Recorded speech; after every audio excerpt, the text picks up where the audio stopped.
Hello. For anyone who was here during Paddy's and he said, what's the thing you could get up and talk about for 45 minutes, or where do you go on YouTube? For me, it's confidence and helping people be more confident. So this is me. So my experience, 20 years experience in recruitment. So most of it in Google, but in some other companies as well. So I think I've recruited for nearly everything, I think, apart from maybe law and medicine.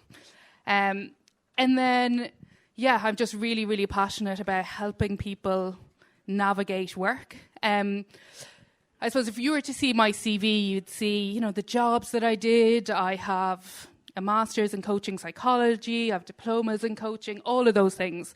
But what you wouldn't see is that for a chunk there, probably for 3 or 4 years, I had really bad anxiety. I was so sick going to work the whole time. I used to wake up at 4 o'clock in the morning and start worrying about work. I felt sick. It was awful. And also my confidence was just on the floor. It was so low and it was so hard. So I suppose the reason I'm telling you that is you don't always see what's going on for somebody when you look at their CV or when you meet them at work or anything like that. But the good that came out of that, I suppose, wasn't great at the time now. I wasn't enjoying it. But the good is that I realised helping people navigate work really was something that I was passionate about, and particularly about helping people navigate work with confidence as well. So here's Oprah. You can't beat Oprah. Confidence basically helps us keep looking for new adventures. I suppose we've all worked with those people. I always think as well, in terms of anyone maybe whose confidence is a bit low or that's stopping them at work, you're probably working with somebody who's not as capable as you, not as experienced as you, but yet that person keeps being promoted or went for that job that you could do and, you just didn't feel you could do it at the time. So I'm going to give some tips, basically, on how you can be more confident. There's going to be things here you're going to go, oh, God, I don't want to do that. That's weird.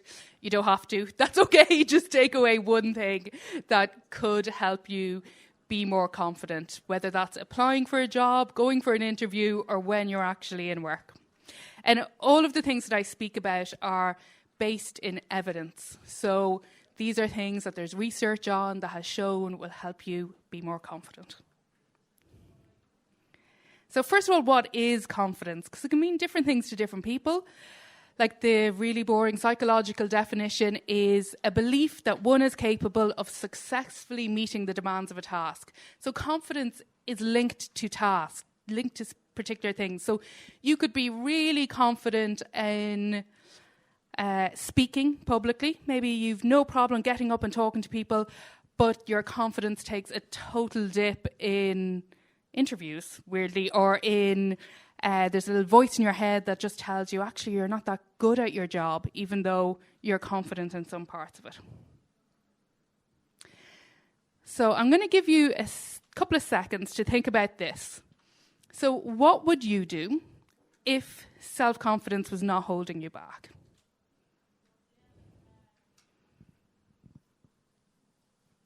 So is there anything in your life, particularly around careers and work, where you would do something if it wasn't just for that voice in your head or your confidence holding you back?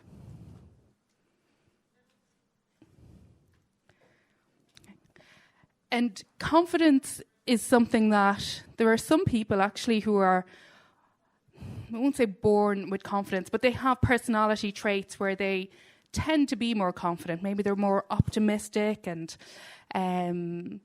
they could have different kind of traits which help them be more confident. But then for other people, confidence is something that changes over their life. So there's some reasons why you might have low self-confidence at different life stages. So if we think of when we were teenagers, I think now about midlife, and there's different stages where maybe something's happened and it takes an effect on our confidence. Bullying, something that happened in our childhood, can definitely have a huge effect.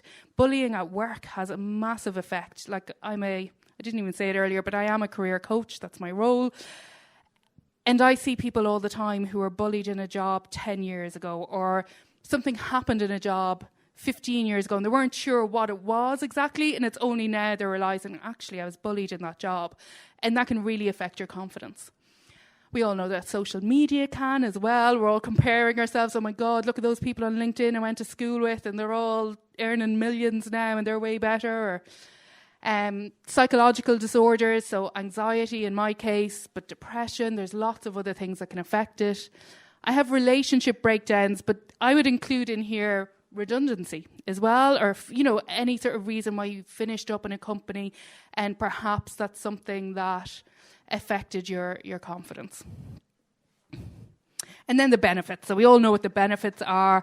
Like, I'm going to talk about career confidence, but body confidence. You will feel happier, you'll be braver.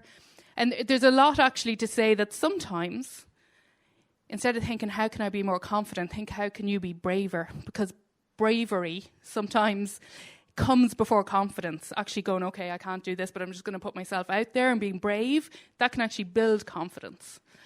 Also, just being more confident in creating boundaries, maybe saying no, maybe going, actually, that's too much for me to take on at the moment.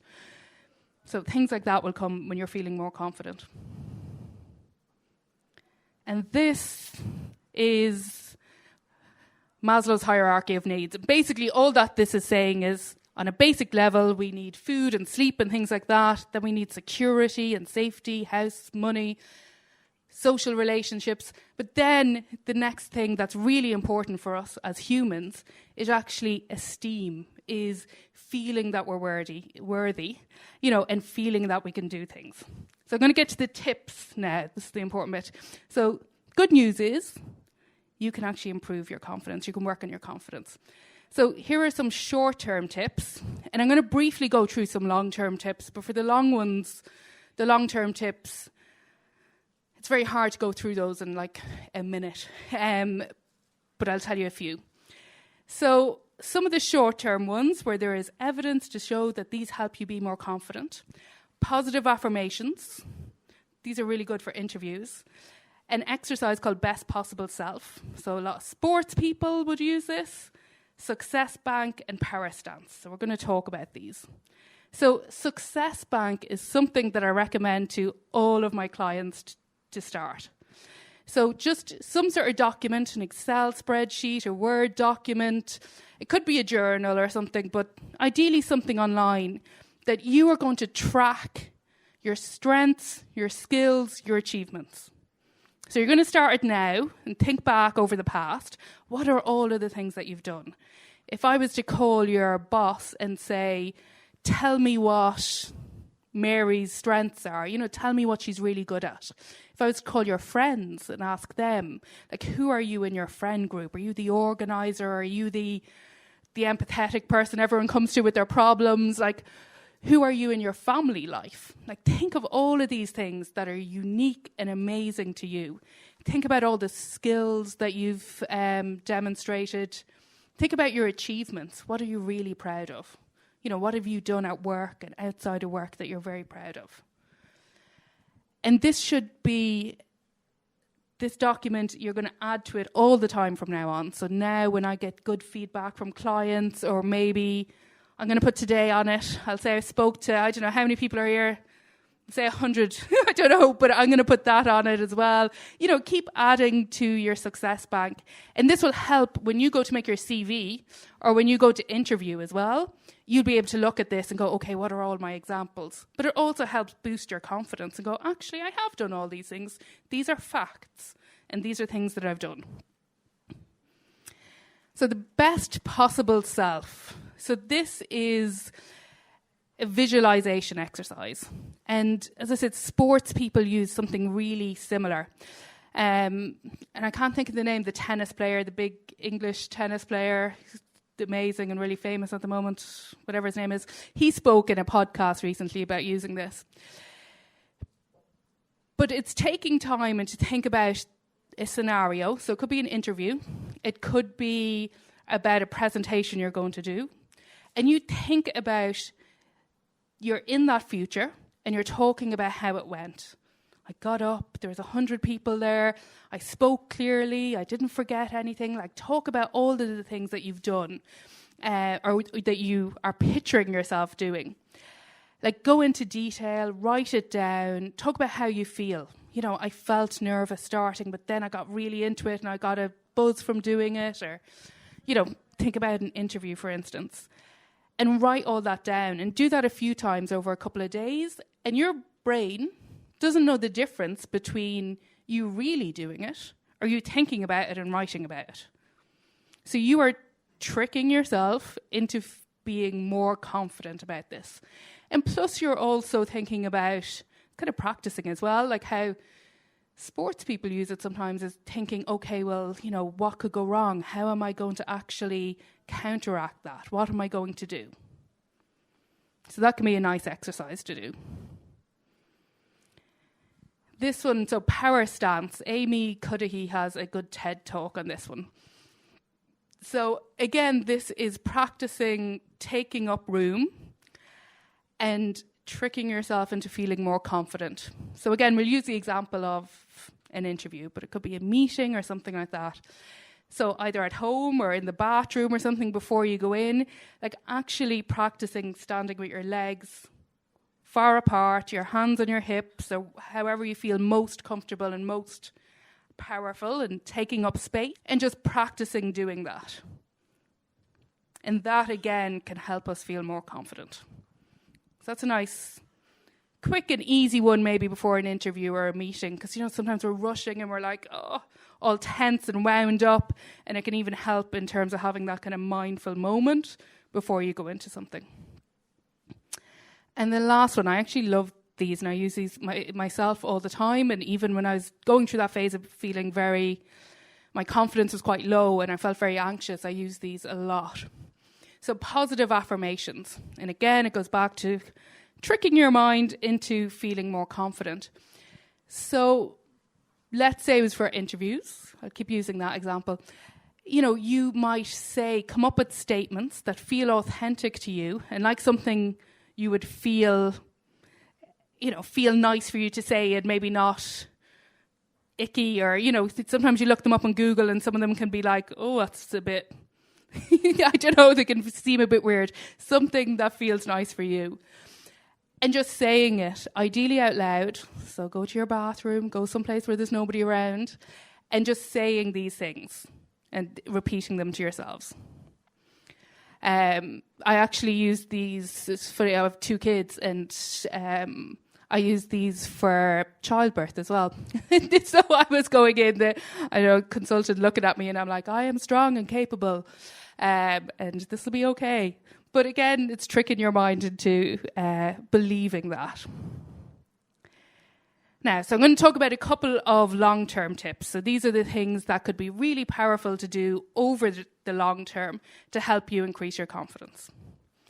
So reframing negative automatic thoughts. So this comes from the world of cognitive behavioural therapy, and something I'm really passionate about as well, and that I use quite a bit with clients. It can be really good for helping to build self-esteem.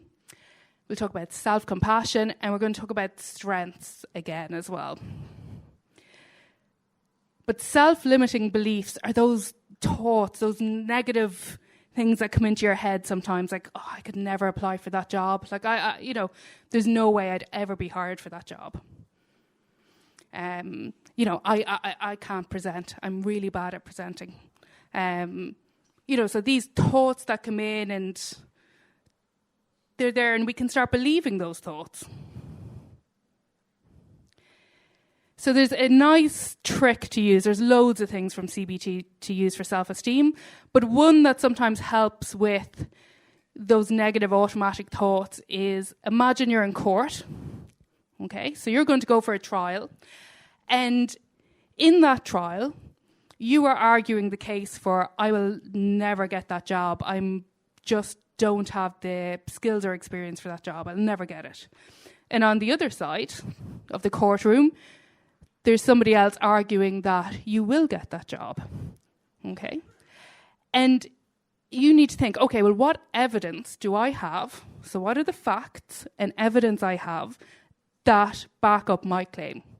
So I'm just awful at this, or I could never get that job. Do you have any facts or evidence to back it up? The answer is probably no. For the other side, do they have any facts or evidence to back up that you could do this job?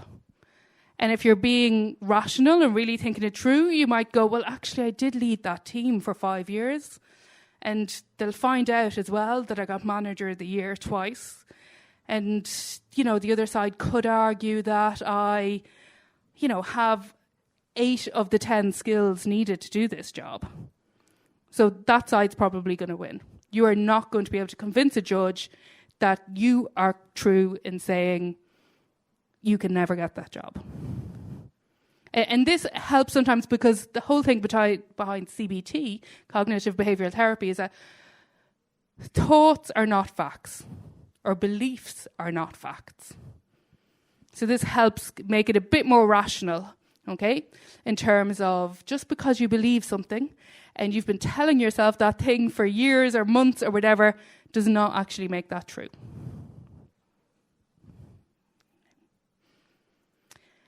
The second thing is self-compassion. So what self-compassion means really is talking to yourself as if you were your friend.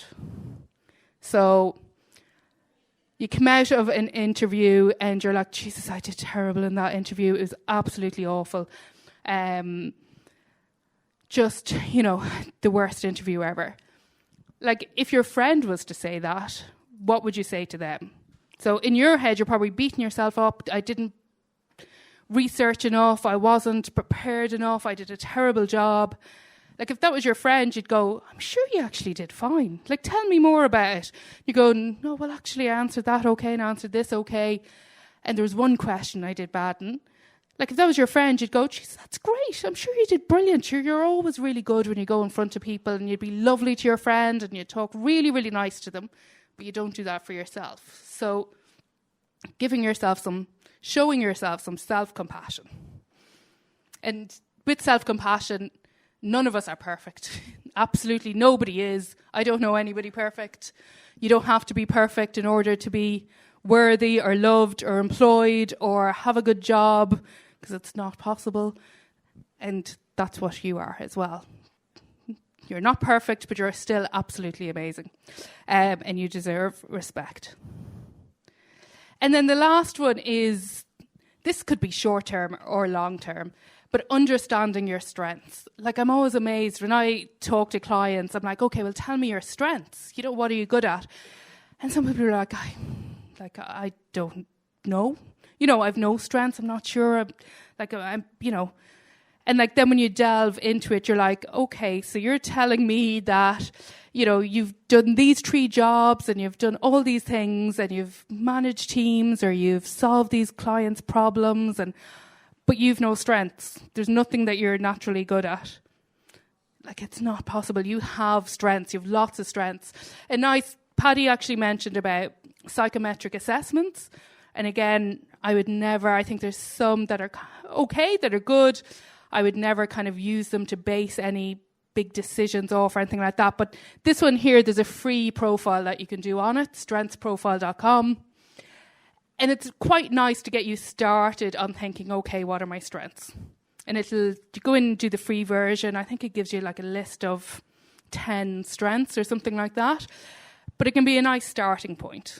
Also ask yourself all those questions about, if I was to ring all of your ex-bosses, what would they say? Or if I was to ring your colleague, your best friend at work, what would she say?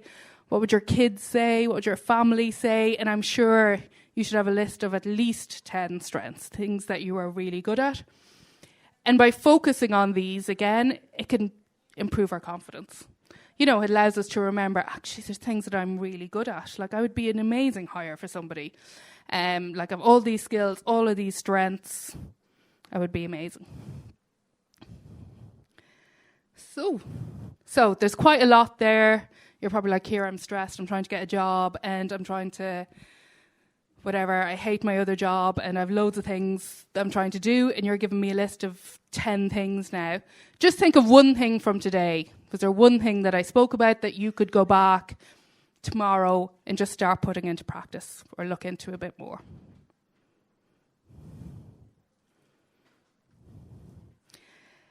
And that's just me. If anyone wants to follow me on Instagram, as I'm a career coach using my background in recruitment, also psychology, which I've been studying for the past few years, and kind of that interaction between recruitment, careers, work, psychology, and how we can be happier, healthier, and more confident at work. So, and I'm also in the career, what do we call it? Career lab, career area. Yeah. So, thank you. Thank you so much.